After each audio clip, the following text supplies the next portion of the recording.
Hello, my little love. Did you have a good day today? I hope something made you smile. Now take a slow breath, relax your shoulders, and let your mind get soft and quiet. It's time for a gentle bedtime story. Once upon a time, in a faraway land where the sun shone warm and golden over rolling sand dunes and ancient cities, and where palm trees swayed gently in the breeze, like dancers moving to silent music, there lived a kind and humble woodcutter named Alibaba. He lived in a small, cozy house on the edge of a busy town, with walls painted white that gleamed like pearls in the sunshine and a little garden where herbs grew in neat, fragrant rows, filling the air with the scent of mint, rosemary, and sweet basil. Climbing roses grew along the garden wall, their pink and cream petals soft as silk, and a small fountain in the corner bubbled quietly, making a sound like gentle laughter. Alibaba was not a rich man, but he was content and peaceful in his heart. Each morning, as the sun rose and painted the sky in shades of apricot and rose, he would wake early, stretch his arms toward the heavens, and say a quiet thank you for another day of life. He would load his 3 gentle donkeys, who had soft brown eyes and patient, loving natures, with firewood from the forest. Their names were Jasmine, Saffron, and Clove, and they knew the path to the marketplace so well they could walk it with their eyes closed. The work was honest and simple, and at the end of each day, Alibaba would return home to his loving wife, Aisha, who always had warm lentil soup, soft flatbread fresh from the oven, and sweet mint tea waiting for him. They would sit together in their little courtyard as the stars began to appear, talking softly about their day and feeling grateful for the simple blessings they shared. One peaceful afternoon, when the sky was a brilliant blue, and the air smelled of wild thyme and distant orange blossoms, Alibaba was deep in the forest gathering wood. The forest was a magical place, cool and shaded, with ancient trees whose trunks were thick and gnarled with age. Their branches stretched overhead like a green ceiling, and shafts of golden sunlight filtered through the leaves, making patterns on the mossy forest floor that shifted and danced with the breeze. Birds sang their sweet songs in the branches above, and butterflies with wings like stained glass floated lazily from flower to flower.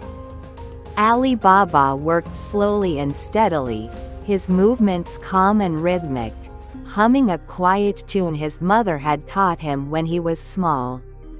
Suddenly, through the peaceful sounds of the forest, Alibaba heard something unusual. It was the distant sound of hoofbeats, many of them, echoing through the trees like gentle thunder rolling across hills.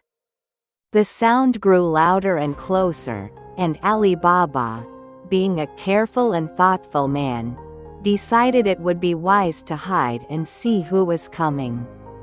He quietly led his 3 donkeys behind a large, moss-covered rock and crouched down, peeking out just enough to see the path ahead. To his great surprise, he saw a long procession of men on horseback riding through the forest in single file.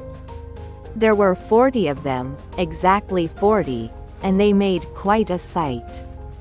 They were dressed in flowing robes of many colors: deep crimson, sapphire blue, emerald green, and golden amber. Turbans of silk were wrapped elegantly around their heads, and some wore jeweled pins that caught the light and sparkled. Their horses were beautiful creatures with glossy coats and intelligent eyes, and they moved with grace and power. The saddlebags on each horse bulged with mysterious contents, packed full and tied securely with rope. The men rode with quiet purpose, speaking little, their faces serious but not unkind, and their presence filled the forest with an air of mystery and adventure. Alibaba watched, hardly daring to breathe, his heart beating a little faster with curiosity and wonder.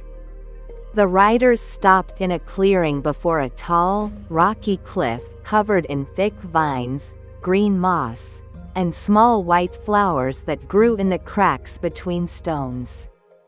The cliff face was steep and seemed completely solid, with no visible entrance or pathway. But the leader of the group, a tall man with broad shoulders, a neatly trimmed beard touched with silver, and eyes that held both strength and wisdom, dismounted from his magnificent black horse with fluid grace. He walked up to the cliff face with confidence, his boots making soft sounds on the earth, and he stood before the rock as though greeting an old friend. Then, in a deep, commanding voice that carried clearly through the forest, he spoke two magical words: "Open, Sesame." As soon as the words left his lips, something wonderful and mysterious happened. The rock began to rumble softly, like a sleepy giant waking from a long nap, and slowly, with a sound like a long sigh, a hidden door opened in the cliff face. It was perfectly shaped, as tall as three men standing on each other's shoulders, and it revealed a dark passageway leading into the heart of the mountain. Warm, golden light seemed to glow from somewhere deep within, inviting and mysterious. The 40 men, moving with practiced ease, led their horses one by one into the cave. The sound of hoofbeats echoed inside, growing softer and more distant as they disappeared into the depths. Alibaba waited, his breath held, watching and listening. After what seemed like a very long time, though it might have been only minutes, the men emerged again, their horses now unburdened, the saddlebags gone. They seemed relaxed and satisfied, speaking quietly to one another in voices too low for Alibaba to hear. The leader walked back to the entrance, turned to face the cave, and spoke again in that same commanding voice: "Close, Sesame." The door in the rock sealed itself shut as smoothly as water flowing together, and within moments, there was no sign that it had ever been there at all. The cliff face looked completely natural, just another piece of the forest landscape. The men mounted their horses and rode away, their figures growing smaller and smaller until they disappeared entirely around a bend in the path. Their voices faded into the distance, and soon the forest was silent once more, filled only with the rustling of leaves in the breeze, the chirping of crickets beginning their evening song, and the distant call of a dove. Alibaba stayed hidden for a long while, making absolutely certain the men were truly gone and would not return. His mind was buzzing with wonder and curiosity. What could possibly be inside that cave? What had those men been carrying in their heavy saddlebags? And how did those magical words work? When he was sure he was alone, Alibaba crept out from behind the rock, his legs a little stiff from crouching so long. He walked slowly toward the cliff, his footsteps careful and quiet on the mossy ground. His heart was beating faster now, not with fear but with the kind of excitement that comes when you stand at the edge of a great mystery. He stood before the rock face, reached out and touched it with his fingertips, feeling the cool, rough surface, the dampness of the moss, the solidness of the stone. He took a deep breath, gathering his courage, and spoke the words he had heard. trying to make his voice as clear and firm as the leader's had been. "Open, sesame." Just as before, the rock rumbled gently, a sound he could feel vibrating through the ground beneath his feet, and the door swung open with that same long, sighing sound. The passageway was revealed once more, and warm, golden light spilled out, beckoning him forward. Alibaba hesitated for just a moment, then stepped inside carefully, his eyes adjusting to the soft, glowing light. The passage was carved from smooth stone, and it led downward in a gentle slope. The walls lined with oil lamps in brass holders that burned with steady, smokeless flames. The air was cool but not cold, and it smelled faintly of spices he couldn't quite name, mysterious and pleasant. Like cinnamon mixed with something floral and exotic. Alibaba walked deeper into the cave, his footsteps echoing softly, and then the passage opened into a vast chamber that took his breath away. The cave was enormous, with a ceiling so high it disappeared into shadows, and the walls seemed to shimmer and glow with their own inner light. And there, arranged in neat piles and carefully organized sections, were treasures beyond anything Alibaba had ever imagined, even in his wildest dreams. There were chests made of dark wood bound with iron, their lids thrown open to reveal mountains of gold coins that gleamed and clinked softly against each other. There were bolts of silk fabric in every color imaginable: ruby red, sapphire blue, emerald green, golden yellow, soft lavender, deep purple, and shimmering silver. The fabrics seemed to glow with their own light, and when Alibaba reached out to touch one, it felt softer than clouds, smoother than water. There were strings of pearls, each one perfect and round, glowing with a soft, milky light like tiny moons. There were rubies that burned like captured fire, emeralds that looked like pieces of the ocean, frozen in time, and diamonds that sparkled with all the colors of the rainbow when the lamplight touched them. There were silver trays and golden plates stacked carefully, their surfaces polished to a mirror shine. There were carved wooden boxes inlaid with mother-of-pearl and ivory, containing precious perfumes and rare spices. There were bolts of brocade embroidered with golden thread in patterns of birds and flowers and swirling vines. There were jade statues of lions and elephants, their eyes inlaid with precious stones. There were ancient books with leather covers and pages of illuminated text. Their words written in scripts Alibaba could not read but which looked beautiful nonetheless. The air smelled of sandalwood, frankincense, and myrrh, and everything was quiet and still, as though time itself had stopped in this magical place. Alibaba stood in the center of the chamber, turning slowly in a circle, his mouth open in wonder. His heart swelled with amazement, but even in the midst of all this beauty and wealth, he remained the same kind, honest man he had always been. He knew, deep in his soul, that this treasure did not belong to him.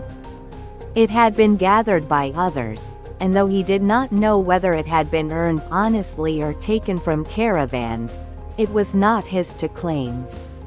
But he also thought of his wife Aisha, who worked so hard every day, mending clothes by candlelight until her eyes grew tired.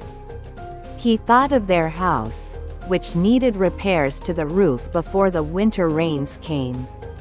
He thought of their elderly neighbor who could barely afford food, and the young family down the street who had lost their father and were struggling. Alibaba made a decision. He would take only a modest amount, just enough to help his family and share with those in need. But not so much that it would change who he was or make him greedy. He found a small cloth sack tucked in his belt, and he carefully filled it with gold coins, counting them slowly and taking only what felt right in his heart. The sack grew heavy but not too heavy, and when it felt like enough, he stopped, though there were mountains of gold still surrounding him. He looked around one last time, memorizing the beauty of the place, and then he turned and walked back up the passage to the entrance. The lamplight guided his way, flickering gently on the walls, and when he stepped outside, the fresh forest air smelled sweet and clean. He spoke the words clearly, "Close, Sesame," and the door sealed itself behind him with that same rumbling sigh, leaving no trace of its existence. Alibaba loaded the small sack onto Jasmine, the gentlest of his donkeys, and patted her soft nose. Then he gathered his bundles of firewood, and together with his 3 faithful companions, he made his way home through the forest as the sun began to set, painting the sky in shades of orange, pink, and deep purple. When Alibaba arrived home, the evening star was already shining in the darkening sky, and the lamps in the windows of his house glowed with warm, welcoming light. Aisha was in the courtyard, watering the herbs in the garden, and she looked up with a smile when she heard the familiar sound of the donkey's hooves. Alibaba quickly unloaded the firewood and then, his hands trembling slightly with excitement, he carefully brought the sack inside and poured the gold coins onto their simple wooden table. They tumbled out in a shining cascade, clinking and gleaming in the lamplight like a small waterfall made of sunlight. Aisha gasped, her hand flying to her mouth, her eyes growing wide with shock and wonder.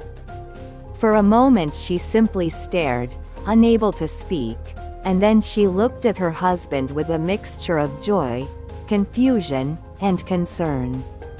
"Alibaba," she whispered, "where did this come from? What has happened?"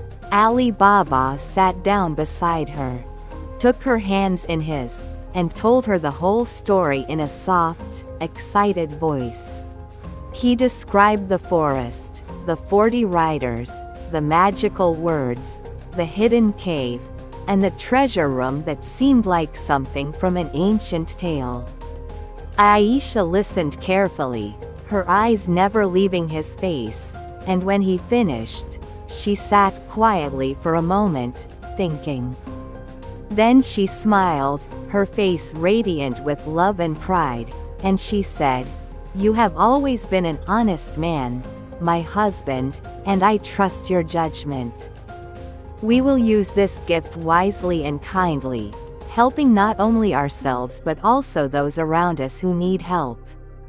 They decided together to repair their roof, to buy warmer clothes for the coming winter, to set aside money for harder times, and, most importantly, to share their good fortune with their neighbors.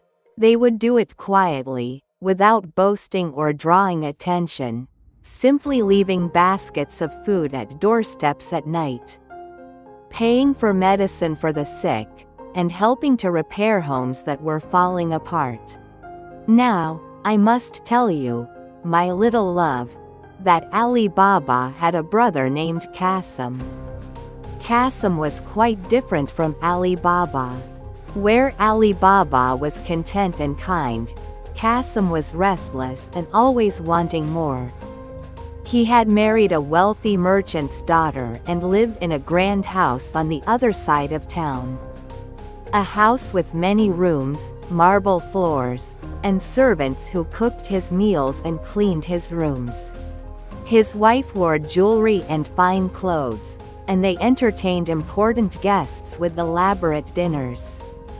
But despite all this wealth and comfort, Kasim was never quite satisfied. There was always something more he wanted. Some neighbor who had something better. Some treasure he had not yet acquired. His heart was like a cup with a hole in the bottom, never able to hold contentment for long. Kasim's wife, whose name was Fatima, was a curious woman who noticed everything. When she visited Ali Baba's modest home one day to borrow a measuring scale, as neighbors often did, she noticed that the house looked different. There was a new rug on the floor, the curtains had been replaced, and Aisha was wearing a new shawl of soft wool. Fatima's eyes narrowed with curiosity, and she wondered where this sudden prosperity had come from. When she returned home with the borrowed scale, she examined it carefully and found, stuck to the bottom, where honey or oil might have been spilled, a single gold coin that had adhered there by accident. Fatima showed the coin to Kasim, her voice sharp with curiosity and perhaps a touch of envy. "Look at this," she said. "Your brother has so much gold that he measures it by the bucket, and coins stick to the bottom of his measuring scale. Where did he get such wealth?" Kasim felt a familiar stirring in his chest. A mixture of surprise, curiosity, and that old, hungry feeling of wanting what others had. He immediately put on his finest robe and hurried to Ali Baba's house, arriving just as the sun was setting and the call to evening prayer was echoing from the distant mosque. Ali Baba welcomed his brother warmly, as he always did, embracing him and inviting him to sit and share tea and dates. But Kasim was not interested in pleasantries. He held up the gold coin and demanded, his voice louder than necessary, "Brother, you pretend to be poor, living in this small house, working as a simple woodcutter. But you have so much gold that you measure it like grain. Where did this come from? You must tell me immediately." Ali Baba felt his heart sink a little. He had hoped to keep the cave a secret, not out of selfishness but out of caution, knowing that such knowledge could be dangerous. But Kasim was his brother, his own blood, and Ali Baba had never been good at keeping secrets from family. He sighed softly, invited Kasim to sit more comfortably, and told him everything. He described the forest, the 40 riders, the magical words, "Open, Sesame," and "Close, Sesame," the hidden cave, and the treasure chamber. He spoke slowly and carefully, and he ended by warning his brother gently, "Take only what you need, Kasim. Do not let greed cloud your judgment. The treasure is not ours, and we must be grateful for what we have." But Kasim barely heard these words of caution. His mind was already racing with plans and visions of endless wealth.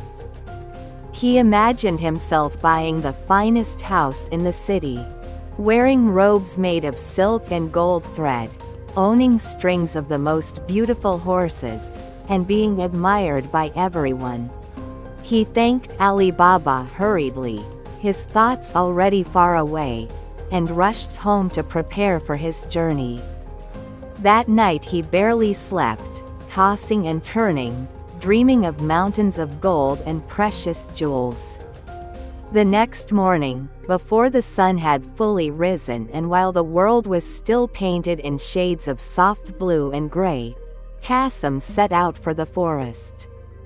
He had prepared carefully, bringing 10 strong mules with large panniers and saddlebags, enough to carry an enormous amount of treasure. He rode with purpose, his heart pounding with excitement, following the directions Ali Baba had given him. The forest was quiet in the early morning, with mist hanging between the trees like curtains of silk, and birds just beginning their dawn chorus. Qasim found the cliff easily, just as Alibaba had described, and he stood before it feeling triumphant and clever. He spoke the magic words in a loud, confident voice, "Open, sesame." The rock rumbled and the door swung open, and Qasim rushed inside almost before it had fully opened, his eyes wide with eager anticipation. When he entered the treasure chamber and saw the vast wealth spread before him, his breath caught in his throat and his heart seemed to skip a beat. It was more magnificent than he had even imagined, more beautiful and abundant than anything he had seen in his wealthiest merchant friend's warehouse. He immediately began to work, moving frantically, his hands grabbing at everything. He filled sacks with gold coins, grabbing them by the handful and letting them pour through his fingers like water. He selected the finest silks, the brightest jewels, the most ornate objects. He worked without pausing, without thinking, driven by a fever of greed that made his hands shake and his breath come fast. He piled treasure after treasure onto his mules, far more than they could comfortably carry, and still he wanted more. Hours passed, though Qasim had lost all sense of time. The lamps burned steadily, and the treasure seemed endless, and Qasim's greed seemed to grow with every passing moment. Finally, when his mules were so loaded they could barely move, and he himself was exhausted and sweating despite the cool air of the cave, Qasim decided it was time to leave. He led the mules back to the entrance, stood before the sealed door, and opened his mouth to speak the magic words. But then something terrible happened. His mind, which had been so focused on grabbing and accumulating, so clouded with greed and excitement, suddenly went blank. What were the words? He knew they were simple, he knew he had heard them clearly, but he could not remember them. Was it, "Open, barley"? He tried that, but nothing happened. The door remained sealed. "Open, wheat"? He tried, his voice becoming desperate. Still nothing. "Open, corn"? "Open, rice"? "Open, millet"? He tried every grain he could think of, every seed, every word that seemed similar, but none of them worked. The door stayed shut, solid and immovable. Panic began to rise in Qasim's chest like cold water filling a well. He was trapped. He paced back and forth before the door, his heart pounding, his mind racing, trying desperately to remember those two simple words.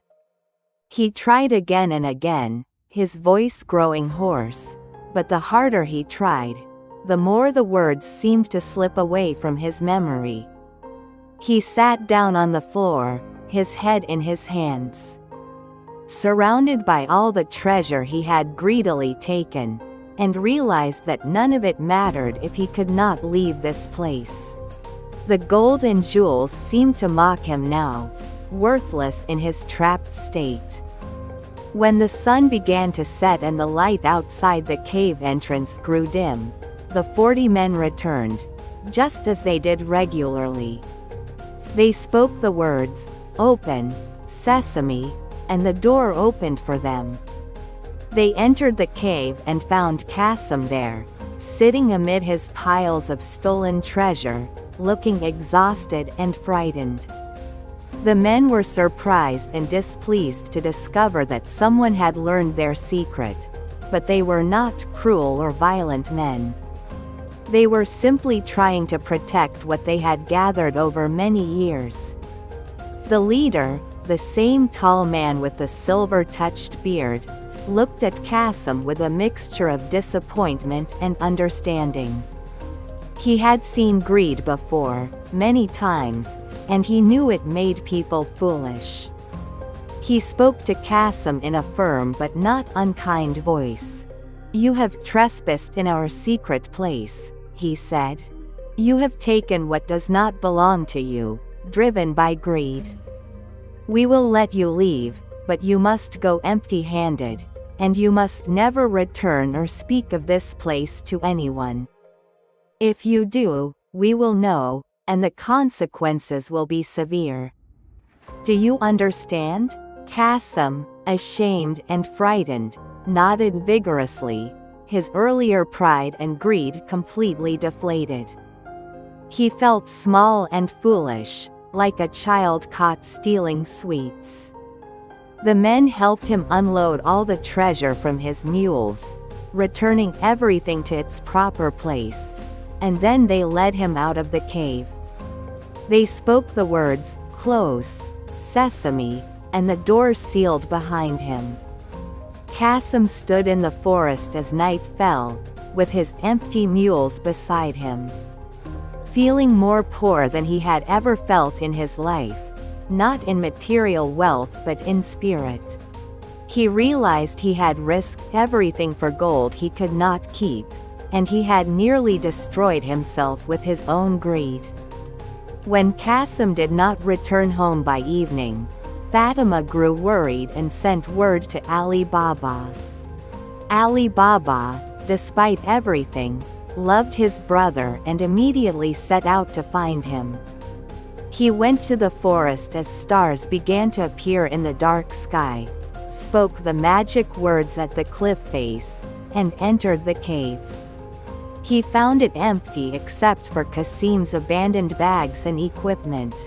Alibaba understood what must have happened, and his heart ached for his brother. He gathered Kasim's belongings and made his way back through the forest. He found Kasim sitting by the side of the road, his head bowed, looking utterly defeated. When Kasim saw Alibaba approaching, tears filled his eyes. He expected anger or scolding, but instead, Alibaba simply dismounted, walked over to his brother, and embraced him warmly. "I am glad you are safe," Alibaba said softly. "That is all that matters. Come, let us go home. You did well today, my little love. Now let your eyes grow heavy, and let the night wrap around you like a soft blanket. Sleep well, sweet dreams, and rest deeply."